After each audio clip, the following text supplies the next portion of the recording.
Lesson 7. Data handling. Data refers to information collected in the form of numerical figures in a survey. We can represent data in different ways, in tabular form, by drawing pictures, by drawing pie chart, etc. If we represent the given information by drawing pictures, it is called pictograph. In class 3, we have learnt about the reading, drawing and interpretation of simple pictures and pictographs. Here, we shall learn about bar graphs, pie charts and their interpretation. Representation and reading of pictorial data. Look at the following examples. Example 1. The number of pupils in different classes, standard 6th to 10th, is as under. Class 6th, 50, Class 7, 70, Class 8, 80, Class 9, 60, Class 10, 90. We can represent the above information in the form of a pictograph. Solution.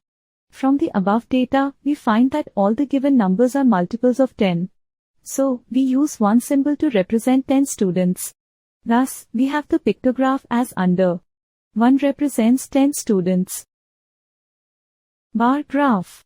The pictograph is a conventional method of representing a given data pictorially.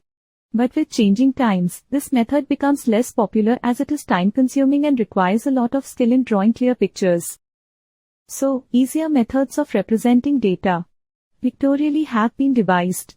One such method is drawing a bar graph. Example 1. Draw a bar graph to show the given data. Solution.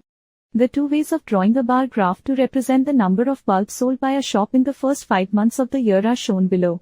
From the above bar graph, we observe that every graph must have a title.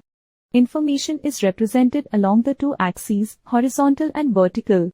Each axis must have labels to explain as to what information is being represented. Bars are drawn to represent the desired number. In the bar graph, the names of the months are given along the horizontal line. The vertical line is a number line showing the number of bulbs sold. Bars should be of uniform width and the gap between the bars should also be uniform throughout. Pie chart.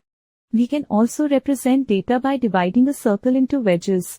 Such representation of data is called a pie graph or circle graph.